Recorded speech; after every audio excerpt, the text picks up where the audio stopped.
Hey, I'm Alex Radical from Board Game Co, and today I'm doing my 2025 holiday gift guide. Whether it's Christmas, Hanukkah, or just your best friend's birthday, these are 15 games that I think would make great gifts for that person in your life. And notice I didn't say your birthday. Generally, if you're watching this channel, you're probably someone who's a bit more involved in the hobby, and so for the most part, these games do focus on things that tend to be a bit more accessible. For the most part, these are going to be lighter games, filler games, more accessible, easy to play games, and also for the most part, they are going to focus on things that are slightly newer. I'm not saying everything is from this past year, but there's definitely a bit of a bias towards games from the past year or two, and also no repeats from last year, because you can check out last year's gift guide for, I think I did 10 games last year, 10 more games that are probably a great suggestion as well. And with all that, let's go ahead and dive into it. In no particular order, we're going to be starting off, and we'll start off with the first, and I think the main exception to that newer rule, and I'll explain why, and that is going to be Ticket to Ride. Ticket to Ride is, I think, the only game on this list. Let me look at all my boxes over here. No, there's another one that's a similar exception. There's one more that gets a similar kind of a difference. We'll explain all of it soon, but basically for the most part, the games are newer, but sometimes a game gets a refreshed new edition, which is a good opportunity to talk about the fact that, hey, Ticket to Ride is still here, with new art, same gameplay, but it's a game that has stood the test of time for a very strong reason, which is it's just that accessible. In the game, you'll be placing trains on the map, trying to connect various destinations, both for the inherent points you get as you place the trains, but also because you have these tickets of destinations you're trying to connect. You're trying to build your route, and you're doing so while gathering train cards, playing train cards, and then gathering new tickets, all while trying to get railroad dominance over the map and score as many points as possible. It is easy to play. It's been printed millions of times. Does it say how many? They stopped printing how many copies they sold. At one point they had like 3 million copies sold, but that was like a long time ago. By now it's well over that, because at this point it's no longer impressive. It's just Ticket to Ride. It has found a place in the hearts of gamers. It's a gateway game that has been very, very well respected, gotten multiple iterations for a strong reason, and this is the refreshed version of it from Days of Wonder. I do like the new art. The gameplay is, I think, exactly the same. I mean, from playing it, it seems exactly the same, but I haven't checked to see if there's a small rules difference or not. But that's Ticket to Ride. It's a classic for a reason.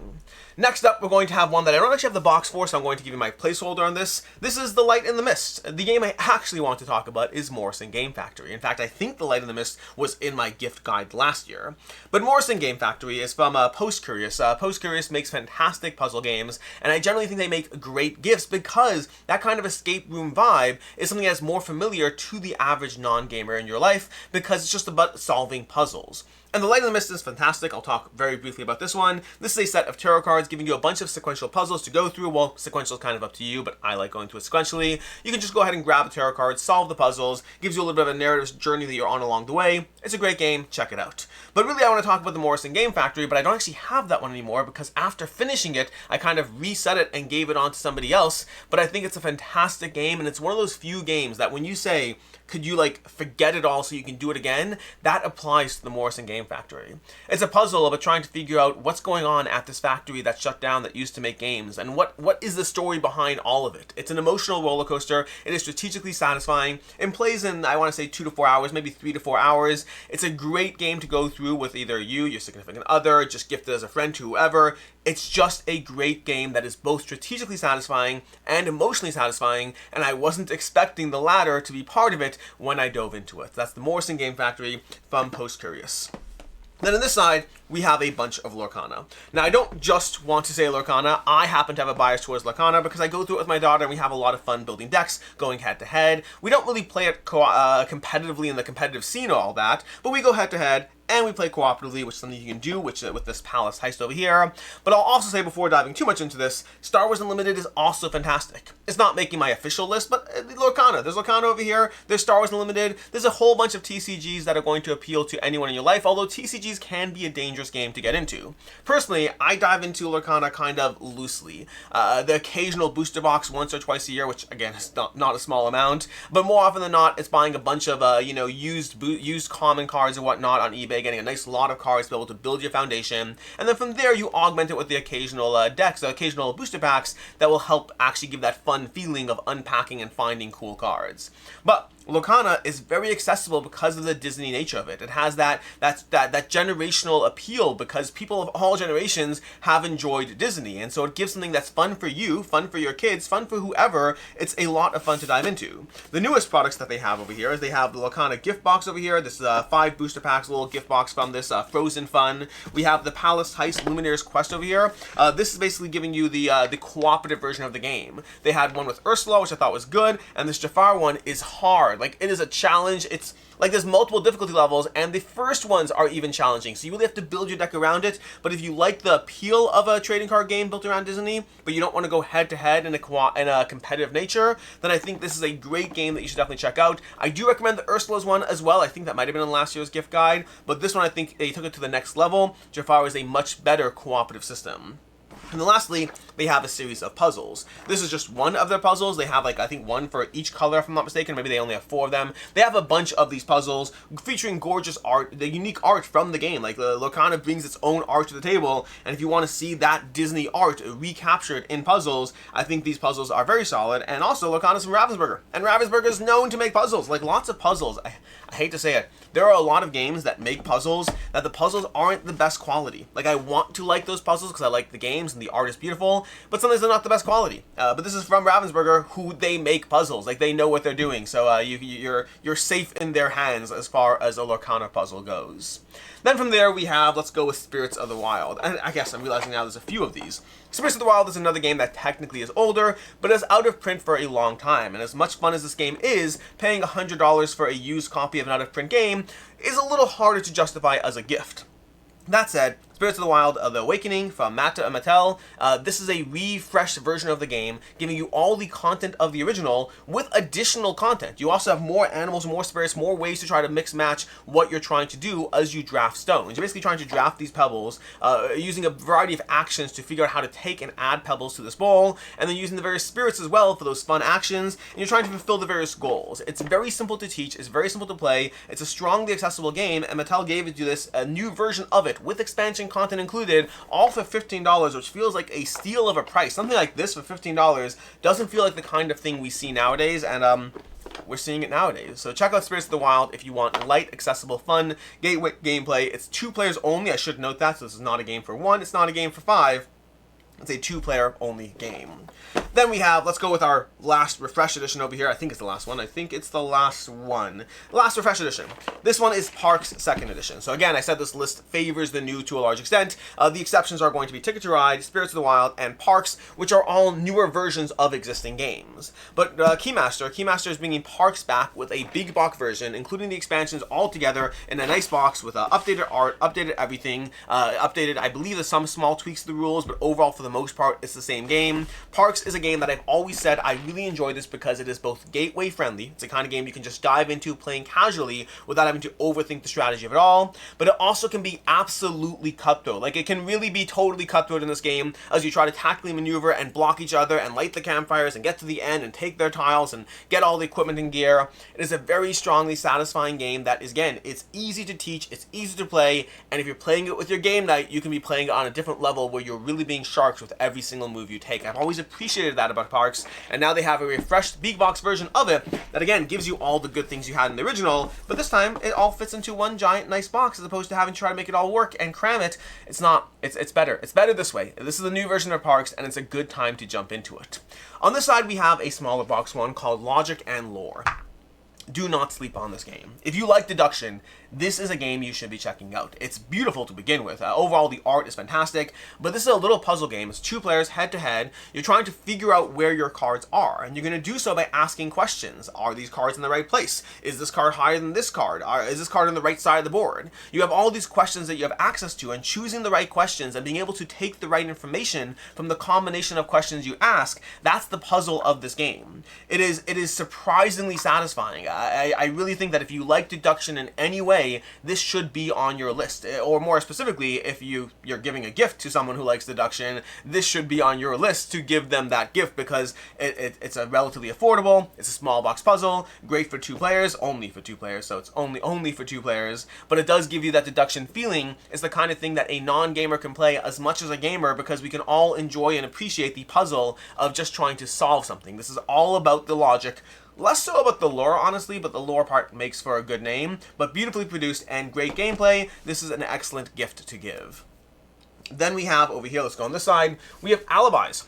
Alibis is from Allplay.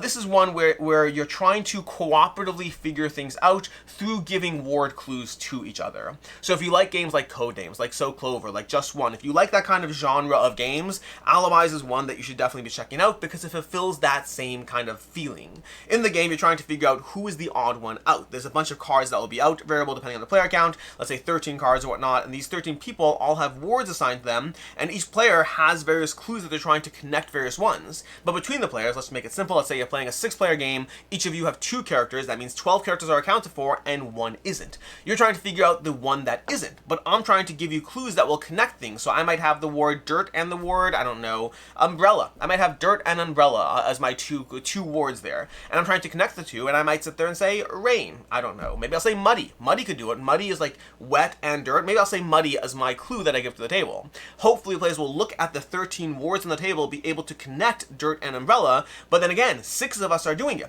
So you have 12 of these words you're trying to account for between all the various clues on the table, and 1 is left unaccounted for. That player does not have an alibi. That character, not really player. That character does not have an alibi, and that's where you get the most points for figuring out the odd one out. You also get points for guessing other players' clues correctly, but it's more about figuring out the missing party than anything else as you try to figure this out. It is challenging, it is hard. Well, it's hard if you're trying to get the perfect score, which we're always trying to do so. And even perfect allows for... Even perfect isn't really perfect, you'll understand if you read the scoring system of the game, but it's just the best score you can get. Does allow for error, but even that score is just hard to achieve. I think I've only done it once. It is so much fun to play. It is one of my new favorites as someone who very much enjoys games like Codenames, So Clover, etc. Then we have on this side, we have another semi-deduction one, but this is about being on the same wavelength. This is Take Time. If you enjoy games like The Mind or The Game, yes, there is a game called The Game, then Take Time is very much up your alley. It's about trying to play cards in sequence around a little circle, but you don't have to play the cards themselves in sequence, rather you have to make the additional aspects of them add up. So for example, if I play a 6 and a 7, that's a 13, which means the spot before it has to have less than 13, the spot above it has to have more than 13. Technically ties are allowed, but you get the idea. You're trying to craft your way around the circle, and each puzzle is going to add new rules as far as what you can and can't do, and the various restrictions you have. This spot has to have 3 cards. This spot can't be more than 24. This spot has to be the closest to 11 from all the other spots on the table. The problem is you're playing all these cards face down. So you're trying to vibe with the other players as far as how and where do you play cards face down. Granted, you do have a few plays face up, but you're limited by how many of the cards you can play face up each round, and so you're trying to figure it all out. It's very much about vibing with the other players, but again, it's one of those games that's incredibly accessible. Teaches in a few minutes, plays in a few minutes, you go through multiple rounds until you eventually get bored of it for the night, and then you come back and try another envelope tomorrow. It is just one of those easy, accessible, fun-to-play games. Then we have over here, let's go with R.A.V.E.L. R.A.V.E.L is definitely one of these hidden gems. If you look at the various games on the table so far, and honestly some of the ones more to come, some of these are more well-known than others. Some of them you've seen in the latest hotness, in the Gen Con releases, the Essen releases, and some of them probably you missed out on. R.A.V.E.L is probably one of those that you missed out on, and you shouldn't. Especially if you have someone who likes solo games at all, or if you think they could like solo games, R.A.V.E.L is one of my new favorite games to recommend for that solo gamer or potential solo gamer in your life. This is designed by the same person who did the Oniverse. This is the Oniverse series of game, Onirim, Sylveon, all of those games. They're very popular in the solo community, and R.A.V.E.L I've seen less buzz in general, but it's from the same designer and it feels very much like an homage to that series of games. In the game, you're working on various cubes. You have this little central cube kind of depot. There's like 8 cubes around a circle, and you're trying to fulfill various requirements around the square. There's basically little cards around that center card, and those cards each have a requirement. You need to have all of the same color. You need to have certain numbers. These little dice you're going to be manipulating. And you have a limited number of tokens to manipulate dice, but each time you accomplish a goal, not only are you accomplishing a goal, you also get an ability you can utilize. And your goal is to try to work your way through all the goal cards while being mindful of the limited number of actions you have and using the abilities in the right order and triggering them in the right order. It is an incredibly satisfying solo game. Again, very affordable and so easy to play, and it does ramp you up in difficulty. It's one of those games. You can check out a solo playthrough on the channel if you want to see it. It is one of those games that I think many people are going to miss out on, and yet I think it's the exact kind of game that you shouldn't be missing out on. Then, speaking of more well-known games, we have Tag Team, which got a lot of buzz, I want to say at Gen Con. I want to say this is a Gen Con buzz thing. It came out at Gen Con, was incredibly popular. It wasn't really on my radar, but I had enough people say, oh my gosh, I had so much fun playing Tag Team that I decided to check it out, and I'm glad I did. This is an auto-battler in board game form. Something that is, an auto-battler is basically the idea that you kind of assemble your crew, and then you just hit go, and everything just kind of happens. There's a lot of online versions of it. Digital implementations, Hearthstone has a fantastic auto-battler, Hearthstone being a digital card game, but it's been done a few times in the board game space, and I've always felt that it had potential to be amazing, but it always felt like it was just shy of that potential. Tag Team, I want to say, is my favorite auto-battler that I have played so far in the tabletop space. In the game, you take control of 2 characters. There's a whole bunch of characters in the game, more already being developed. You take control of 2 characters, you can draft your little picks, you can do it randomly, whatever you want, and then you're slowly, each round, you're adding a card to your deck. You're choosing from 3 cards, adding it to your deck, discarding them, and then repeat the process. But you don't just choose which card to add, you also choose where in your deck it gets added. At that point, you go through the auto-battling phase, where everyone just plays a card, resolves the card, and your goal is to kind of react to what happened during the auto-battling phase with the way you choose and put new cards into your deck and where you put them. You're constantly trying to react. Oh, you did an attack as your 4th card? Well, I need to add a defense as my 4th card. But also, you might know that, so maybe you're going to put another attack as your 4th card, so now attacks 4 and 5. Now cards 4 and 5 are both attacks, and I'm only defending one of them. You're constantly adjusting to what your opponent is doing while trying to be mindful of the health of your team. It is one of those games that is very accessible to play, very enjoyable, very quick. Like, a game plays in 10-15 minutes. It's just, and it's got great art, great presentation, very, very easy to dive into. It is definitely worth checking out, especially if someone likes video games. This kind of has that video game feel to it. Then we have on this side, we have another all-play title. We have Twinkle, Twinkle.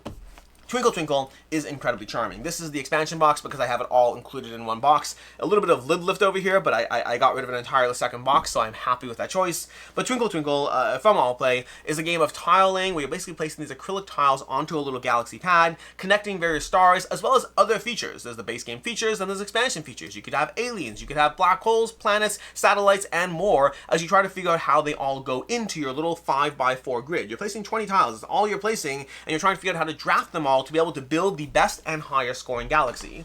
The base game is incredibly accessible, easy to dive into, and looks beautiful when it's done. It's one of those games that's not just fun to play strategically, it's also fun to just watch it unfold on the table. And then as you add in expansions, the expansions further open up the game, giving you more ways to mix and match various abilities to great satisfaction as you've learned how to combine planets and black holes in the most efficient way possible, but now you have to figure out how to add rocket ships as well, and how do you cascade that into your little galaxies as you build them out. So Twinkle Twinkle from Allplay, either the base game on its own or the base game and expansion, whatever you want to get, that makes a beautiful game to look, an easy game to teach, and an easy game to play. Then we have, let's go with the big box one. This is probably the heaviest game I'm going to recommend. This is the Fate of the Fellowship, the Lord of the Rings Fate of the Fellowship from Z-Man. It's built on the Pandemic system, which is an incredibly accessible and great cooperative game that's been around for a long time. Speaking of games like Ticket to Ride, Pandemic is a staple in the game community for a reason. Now, I will warn you that Lord of the Rings Fate of the Fellowship is a little heavier. So if you're looking for someone who's interested in very casual, like a handful of rules and that's it, this is not for them. Although you probably could run them through it yourself if you want and see how quickly they pick it up, but it's a little bit more than base Pandemic. Base Pandemic is accessible. Fate of the Fellowship, it's got a little more going on, and the board has a lot going on, but I will say this.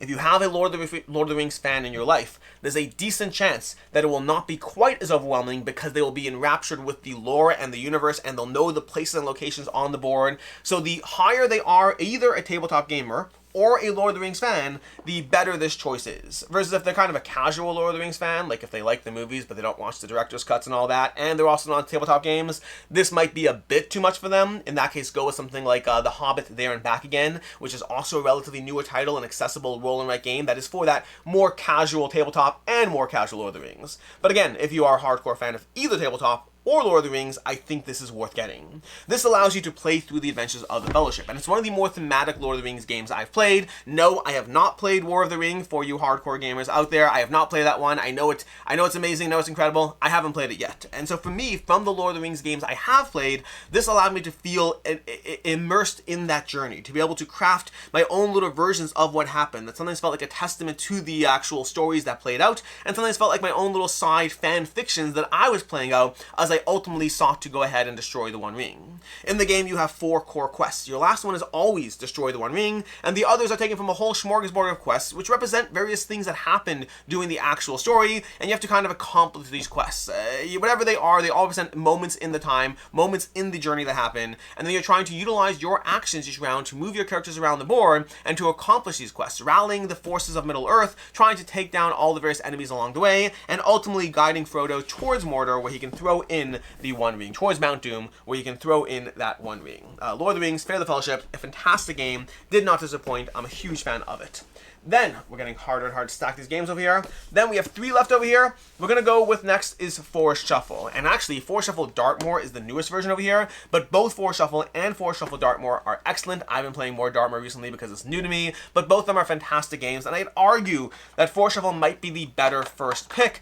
Dartmoor is... They're both great. They're both great. They're both amazing. Check them out. Honestly, buy them both. They're both great games. Forest Shuffle is one of my new favorite games to play. There's so much point scoring going on. It's got charming nature artwork, a charming nature setting. It's very easy to go ahead and just play those cards and watch the points unfold. But when you get to the end of it and you see how many points you have, it's just so satisfying to try to add it all up and look at the little ecosystem that you spent time building, with your own little flavor of butterflies or dragonflies or little lizards that you placed underneath your trees, or maybe you just leaned heavily into trees themselves. Maybe there's a bunch of bunnies or foxes or who knows what. There's so many ways to score your ecosystem and to build your ecosystem, and it's so easy to play and satisfying to watch it play out. Highly recommend checking out Forest Shuffle. Highly recommend giving it to that nature fan in your life. It's just a very good game. Also, these are being like, I think it's fine. I think it's fine as far as the stacking. Next up, we have A Place for All My Books. This is one of those great accessible games that is going to be perfect for that book lover in your life. The gameplay is not super deep, but it is rewarding and it is thematic. It allows you to basically try to manage your actions as you slowly burn through your social battery. Well, that's not true. You have to be mindful of your social battery. Then you go to town to get more books. That's going to cost you your social battery. Then you have to get back home and recharge. You're going to be doing that a few times across the journey, all while you try to manage to stack and organize your books. The game is all about book collecting. You have your own little pads of how you place your books, how you gather your books, which books go into your backpack, which ones go to the used game store, which do you go ahead and just buy for straight out. There's a lot of books going on in this game. It is all about book collecting. There's a regular version of the game, there's a deluxe version of the game, there's a Barnes & Noble special version of the game as well, but if you have a book collector in your life, this is a light, accessible gateway game that has enough strategy to be satisfying, but not so much that it's going to be overwhelming for someone who isn't hardcore in the hobby. A Place for All My Books is definitely one worth trying. Again, if you have someone who loves books, this is the way to give them something that is both satisfying to play and is leaning into the hobby that they already have, as opposed to the hobby that you're currently obsessed with. And then lastly, we're going to go with one that... Okay, so the last pick over here, I'm just going to go ahead and do this one. This is Flip 7. Flip 7 is one of those games that is popular for a reason. This is from the op, and it's becoming a mass market success, like an absolute mass market success. They now have the Grinch version if you want to try that out. It's one of those games that if you've played it, some people fall in the category of being like, well, why is this so popular? And others are like, listen, it's stupid, it's fun, but oh my gosh, it's fun. The main thing is that it's fun. I'm in that camp.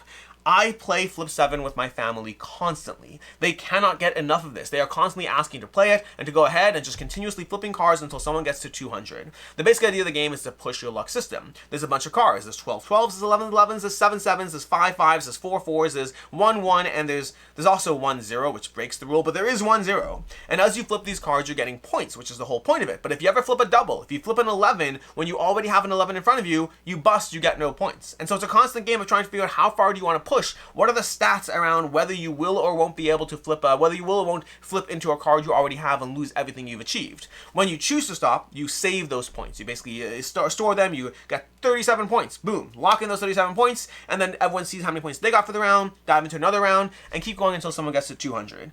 It is silly. It is stupid. There's no reason it should be as successful or as fun as it is, but it also works. I have gifted this to many people by now. I have played it with my family. I've given out copies to others. It is one of those games that is great for non-gamers. It has the fun. I mean, it's a mass market title that is also fun, which is what more can you ask for? So if you are looking for something that shows people like, hey, you know that board game hobby I'm obsessed with? There are games that are coming out of there that you will enjoy. Play this with your kids, play this with whoever, and just have fun over the holiday season. Or birthday. It could be birthday too, who really knows. But check out Flip 7. Again, there is a Grinch version if you're looking for one.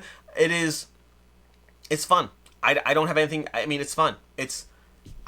Games are supposed to be fun, and Flip 7 is fun. Those are my 15 holiday gift guide recommendations. You should definitely check those out. I'll try to throw links to some of these down below. Sometimes it'll be the publisher sites. Other times it might just be Miniature Market or Game Nerds or wherever. But I'll try to throw links down below. And until next time, I'm Alex Radcliffe from Board Game Co. I hope you found this video helpful. And as always, I hope you have a good one.